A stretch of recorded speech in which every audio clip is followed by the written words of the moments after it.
bersamamu. Inilah Injil suci menurut Santo Lukas. Dimuliakanlah Tuhan. Ketika Yohanes tampil di Sungai Yordan, banyak orang menanti-nanti dan berharap. Dan semuanya bertanya dalam hati tentang Yohanes. Kalau ia adalah Mesias. Karena itu Yohanes berkata kepada semua orang itu, "Aku membaptis kamu dengan air, tetapi Dia yang lebih berkuasa daripada aku akan datang, dan membuka tali kasutnya pun aku tidak layak. Ia akan membaptis kamu dengan Roh Kudus dan dengan api." Ketika seluruh orang banyak itu telah dibaptis, dan ketika Yesus sedang berdoa, setelah ia juga dibaptis, terbukalah langit dan turunlah Roh Kudus dalam rupa burung merpati ke atasnya.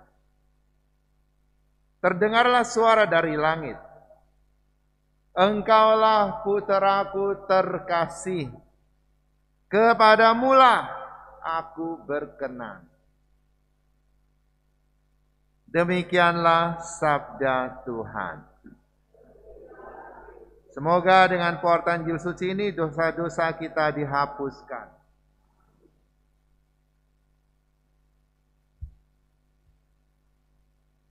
Kita semua adalah orang-orang yang sudah pernah dibaptis. Pembaptisan yang kita terima adalah pembaptisan penghapusan dosa. Jadi setiap orang dibaptis, segala dosa di masa lalunya akan terhapus, termasuk hukuman-hukuman dosa. Tapi setelah dibaptis orang berdosa lagi, maka dia harus mengaku dosa. Dan juga ada hukuman dosanya. Jadi ada orang-orang yang sudah mengaku dosa, tapi meninggal dunia. Tapi hukuman atas dosa tetap ada. Kita harus menjalaninya. Hukuman dosa tidak bisa diselesaikan dengan penitensi. Imam biasanya memberikan penitensi yang secukupnya saja. Dan kita bisa menambah sendiri. Jadi kadang-kadang kita merasa imam ini murah hati ya, saya suka ngaku dosa dengan dia. Karena penitensinya singkat. 3 kali salam Maria saja. Sedapat mungkin kita menambah sendiri. Tidak perlu harus disebutkan intensi yang berapa berat, baru kita bebas dari hukuman dosa. Karena ini adalah kesadaran dari diri kita. Nah, hukuman dosa ini bisa diatasi dengan perbuatan-perbuatan amal. Kalau kita banyak berbuat amal, hukuman dosa akan dikurangi. Nah, hari ini Yesus juga menerima pembaptisan. Tetapi bukan karena berdosa. Dalam doa pembukaan tadi, doa kolekta, dikatakan bahwa ia mempunyai bela rasa dengan kita. Ia mau merasakan apa yang kita rasakan. Ia membela rasa yang kita rasakan itu. Ia mau merasakan seperti orang berdosa. Maka ia menjalani pembaptisan. Ia tidak berdosa. Pembaptisan Yesus adalah permulaan dari karyanya. Jadi usia 30 tahun ia baru dibaptis. Kita sebagian besar mungkin dibaptis waktu kecil. Masih lebih menang dari Yesus ya. Yesus 30 baru dibaptis. Seberapa cepat orang dibaptis, bukan itu yang penting. Tetapi setelah dibaptis, apa yang kita buat? Karena setelah Yesus dibaptis, kita dengar ada suara dari surga. "Inilah putraku yang terkasih, kepadanyalah aku berkenan." Artinya setelah kita dibaptis, kita menjadi putra Allah. Tak berdosa kan? Pantas jadi putra Allah atau putri Allah, karena tak berdosa. Tapi apakah Tuhan berkenan kepada kita? Harus dilihat dari bagaimana kita hidup. Dan Anda sekalian yang sudah merelakan diri menanggapi panggilan Tuhan dengan luar biasa.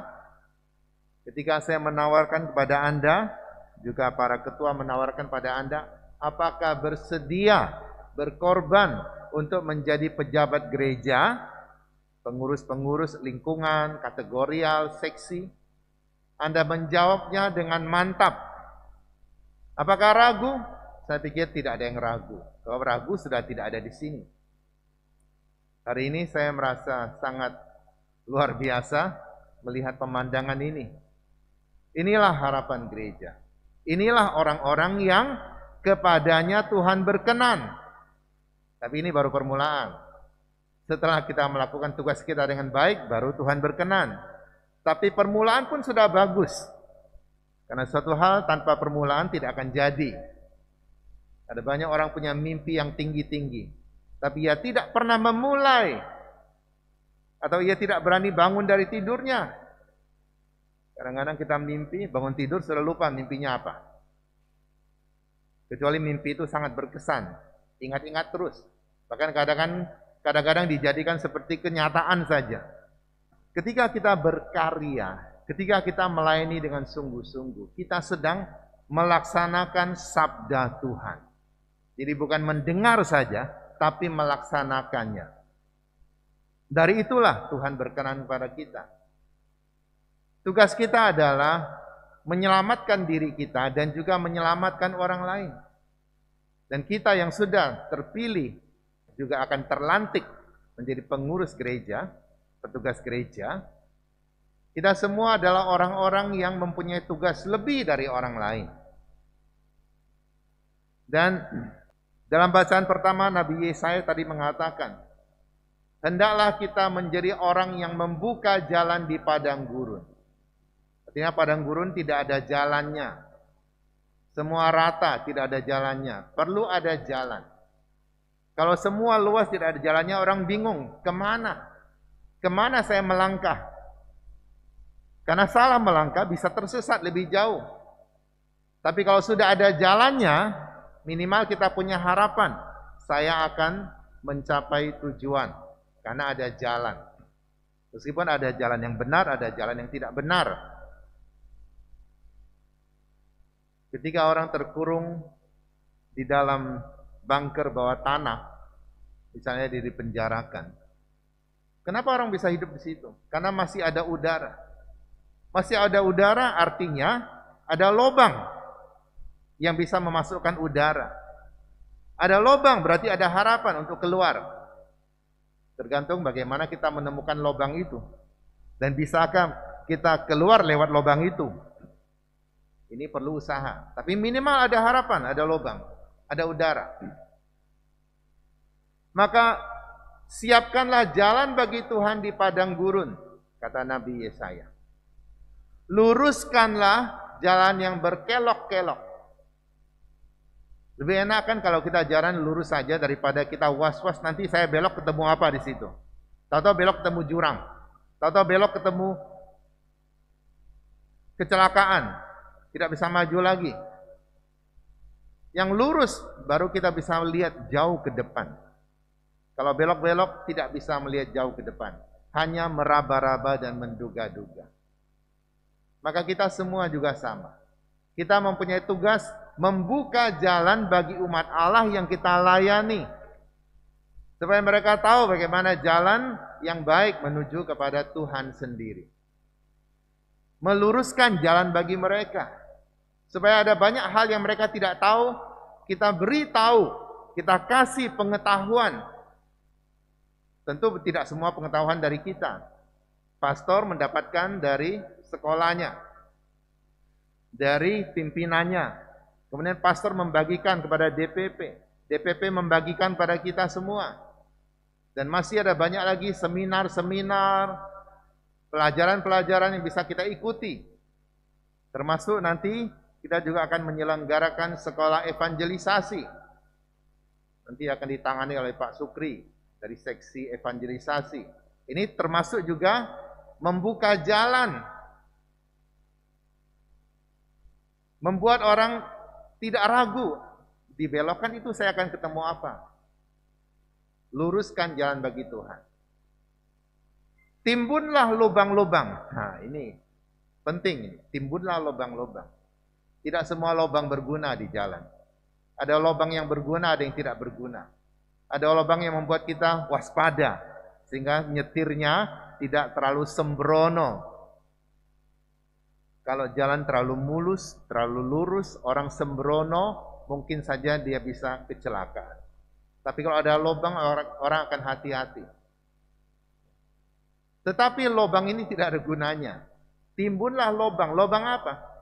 Yaitu kelemahan kita sendiri. Kelemahan manusiawi kita. Itulah lubang kita.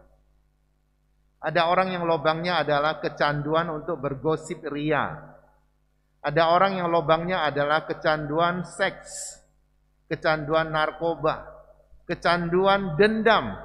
Dendam juga bisa mencandu loh. Buktinya apa? Ada orang sulit melepaskan dendam, itu sudah candu namanya. Kecanduan akan hidup terlalu gampang, sehingga ketika ada kesulitan, dia sudah putus asa, dia sudah tak berdaya. Itu semacam kecanduan, itulah lubang kita, kelemahan kita. Ada banyak kelemahan kita yang harus kita atasi dalam hidup. Maka saudara sekalian, sebagai orang yang terpilih pada hari ini, mari kita atasi dulu lubang-lubang yang ada dalam diri kita itu. Timbunlah. Segala kebiasaan buruk kita buang. Karena tidak gampang. Ratakanlah bukit-bukit. Bukit penting. Karena tidak semua yang rata itu bagus. Kadang-kadang perlu ada bukit. Kenapa jalanan yang dibuat terutama di gunung-gunung ada naik, ada turun. Kenapa tidak datar saja semua? Karena ada kesulitan membuatnya. Kalau datar semua, ini akan makan biaya lebih banyak. Mungkin akan menimbulkan juga masalah-masalah, termasuk kecelakaan. Jadi tetap perlu ada bukit-bukit. Tetapi di sini dikatakan, ratakanlah bukit. Bukit apa yang dimaksud? Yaitu sandungan-sandungan. Semua hal yang menyandung kita sehingga kita tidak bisa lancar datang kepada Tuhan, itulah bukit-bukit yang harus diratakan. Kadang-kadang kita sendiri menjadi bukit bagi orang lain, menyandung orang lain sehingga orang lain tidak bisa datang pada Tuhan. Ketika kita bersikap buruk, sikap buruk ini gampang ditiru orang. Bersikap baik belum tentu orang tiru. Bersikap buruk cepat sekali orang tiru. Bahkan kadang-kadang dijadikan alasan. Dia boleh terlambat, kenapa saya tidak? Itu namanya meniru keburukan. Nah, batu sandungan ini, bukit-bukit ini harus disingkirkan. Kalau kita tidak bisa membantu orang maju, minimal kita tidak menyandung mereka, tidak menghalangi mereka datang kepada Tuhan. Seruan dari Nabi Yesaya ini sangat penting.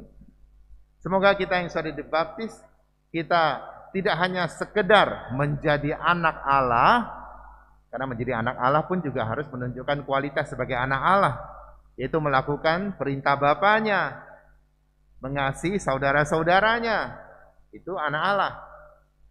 Tapi juga mari kita capai, semoga Allah berkenan kepada kita, itu penting. Maka saya melihat lagi dari pedoman pelaksanaan pastoral, tugas-tugas dari para ketua lingkungan, pengurus lingkungan itu apa saja? Saya bacakan di sini. Mengatur penyelenggaraan ekaristi, tata perayaan sabda dan ibadat lingkungan mingguan. Jadi para pengurus lingkungan mengatur supaya dalam lingkungannya minimal setahun ada berapa kali pertemuan misa, atau doa bersama, doa rosario, atau bahkan rapat saja, itu juga sudah penting. Minimal ada, jangan 1 tahun tidak ada kegiatan apa-apa. Jadi kalau tanya kegiatan lingkungan kalian apa? Ya rekreasi bersama, bagus rekreasi. Tapi juga harus bekerja meningkatkan iman. Nah, ekaristi, perayaan sabda, ibadat lingkungan, pengajaran ini semua adalah usaha-usaha untuk meningkatkan iman. Ini diharapkan para pengurus melakukannya. Jadi pendalaman iman ini perlu untuk warga lingkungan. Karena itulah perlu ada rencana kerja. Nanti setelah dilantik, para pengurus boleh berembuk. Dalam setahun ini kita mau adakan berapa kali dan kira-kira kapan. Kita bisa mengundang pastor untuk hadir.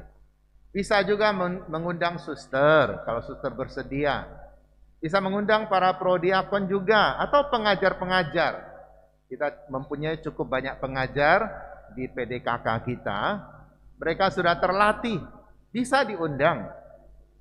Atau para ketua lingkungan sendiri mau memimpin juga silakan. Atau jika ada umat di lingkungan kita yang mempunyai pengetahuan iman yang cukup dalam, boleh minta untuk ikut berbagi. Nah, inilah usaha-usaha yang perlu kita lakukan. Jadi tidak hanya sekedar menjadi pengurus, tapi kita mengusahakan kemajuan iman bagi warga lingkungan. Lalu mengikut sertakan umat lingkungan sehubungan dengan peristiwa-peristiwa penting. Peristiwa penting itu apa? Orang sering bilang peristiwa merah dan putih. Merah itu peristiwa senang. Jika ada orang menikah, kita mengikut sertakan mereka. Putih itu peristiwa duka. Kalau ada orang meninggal, kita mengikut sertakan umat untuk hadir, untuk mendoakan, minimal mendoakan. Kita masing-masing punya grup WA. Nah, gunakanlah grup WA itu dengan baik. Sebarkan berita itu, mari kita berdoa bagi siapa yang meninggal atau sanak keluarganya. Itu himbauan. Tapi sekali lagi saya ingatkan, pengurus lingkungan tidak punya kewajiban harus hadir di rumah duka. Tidak ada itu. Jadi kalau ada umat menuntut, kenapa ketika keluarga saya ada yang meninggal, ketua lingkungan tidak datang, pengurus lingkungan tidak datang? Tidak boleh menuntut seperti itu. Karena tidak ada kewajiban untuk hadir. Setiap orang punya kegiatan sendiri, bagaimana kita bisa menuntut orang seperti itu? Jadi sekali lagi saya tegaskan di sini, tidak ada kewajiban harus hadir. Tapi kewajibannya adalah ketika ada orang meninggal dunia, laporkan kepada pastor. Nah, inilah kewajiban. Selanjutnya pastor akan urus. Jadi bukan pengurus lingkungan sendiri yang sibuk hubungi rumah duka, pesan peti mati dan sebagainya. Itu bukan kerjaanmu. Tidak perlu seperti itu. Itu kerjaan keluarga. Kalau memang mampu melakukan itu dan mau melakukan itu, silakan. Tapi tidak ada kewajiban. Kadang-kadang kita jengkel juga, ada orang mau menikah, sisa 2 bulan dia baru mendaftar. Lagi pula dia belum pernah mendaftar di lingkungan. Hanya karena pastor mewajibkan dia harus lapor ke lingkungan, baru dia muncul. Kadang-kadang kita jengkel. Sebagai orang manusiawi kita merasa seperti itu. Tapi ya sudahlah, demi belas kasih, terimalah, bantulah mereka. Demi belas kasih saya katakan. Termasuk orang-orang yang meninggal, keluarganya tidak pernah mendaftar di lingkungan kita. Sudahlah, bantulah. Tapi sesuai dengan batasnya tentu saja. Jadi peristiwa apa tadi? Kelahiran, pembaptisan, pertunangan, perkawinan, sakit atau kematian. Jadi kalau ada warga yang sakit, boleh kita berunding dengan keluarga itu. Boleh tidak saya umumkan kepada umat supaya mendoakan kamu? Ketika keluarganya menolak, saya tidak mau diumumkan. Saya tidak mau didoakan seperti itu. Kalau mau doakan, diam-diam saja. Nah, baik. Kita tidak umumkan. Tapi kalau dia tidak keberatan untuk didoakan, mari kita umumkan dalam grup kita. Mari umat sekalian kita doakan orang yang sakit ini. Karena tidak semua orang sakit mau penyakitnya diketahui orang. Kita lihat ada banyak orang suka latah. Lihat orang sakit di foto. Kalau sakitnya masih cantik, tidak apa-apa di foto. Masih ganteng. Sudah loyo. Ya sudah setengah mati kau foto-foto dia lagi, apalagi jelek. Kau sebarkan. Nah itu hal seperti itu yang harus kita hindari. Jadi mengikut sertakan umat. Artinya mengajak umat memberikan perhatian. Jika ada peristiwa-peristiwa ini dalam lingkungan. Juga mewujudkan solidaritas kepada warga lingkungan yang menderita, berkekurangan, sakit, dan lanjut usia.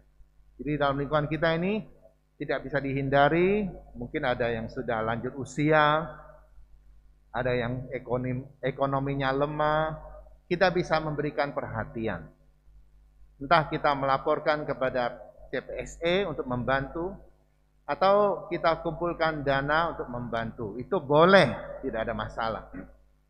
Tapi kalau mengumpulkan dana untuk jumlah yang besar misalnya, baiklah kalau laporkan juga kepada pastor paroki, ya, supaya tidak gampang-gampang kita terus kumpulkan dana, nanti orang merasa gerah. Ini begitu ketua lingkungan ngomong, wah nih kumpul dana lagi.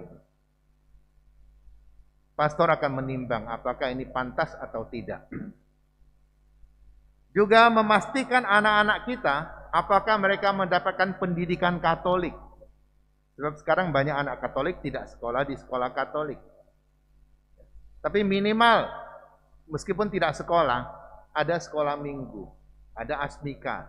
Nah, bolehlah. Saya berencana asmika nanti akan saya tingkatkan usianya. Jadi ada waktu tertentu, bukan waktu misa, di luar misa, ada kelas tertentu yang anak-anak yang tidak sekolah di sekolah Katolik, atau yang sudah sekolah di sekolah Katolik juga belajar. Tentu tidak perlu tiap minggu. Jadi kita perlu memperhatikan pendidikan anak. Mengupayakan agar kaum muda mendapatkan pendampingan nilai-nilai Kristiani.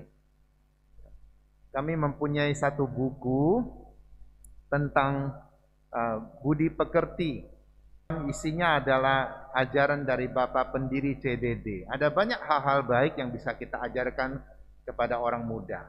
Nanti kami akan usahakan bagaimana kami juga melakukan pengajaran di dalamnya.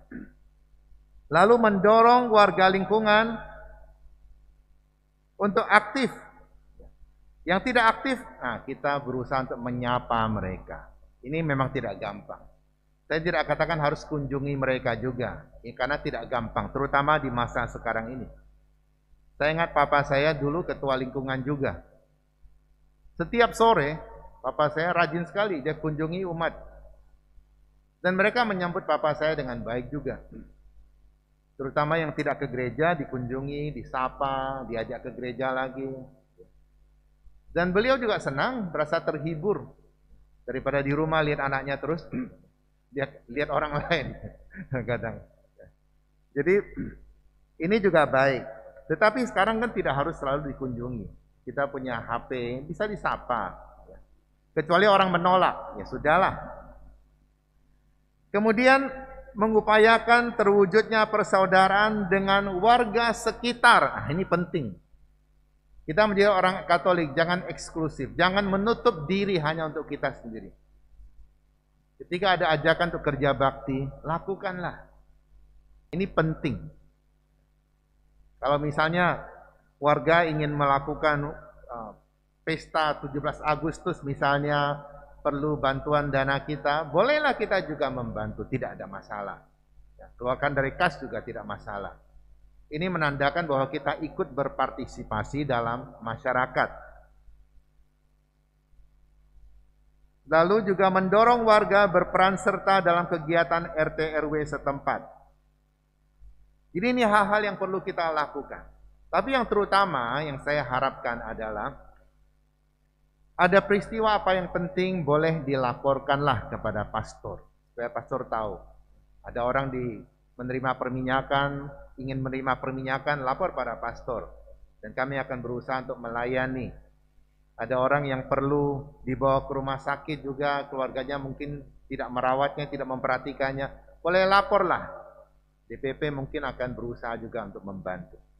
Ini hanya beberapa hal yang saya katakan. Nanti kita masih akan kumpul lagi lain kali dalam kesempatan lain untuk membahas lebih dalam lagi. Dan tidak mungkin saya bahas semua di sini. Semoga teman-teman yang nanti akan dilantik, kita dengan penuh semangat melakukan tugas kita, sehingga kita bukan saja dikenal sebagai anak Allah, tetapi juga Allah mengenal kita dan berkenan kepada kita. Amin.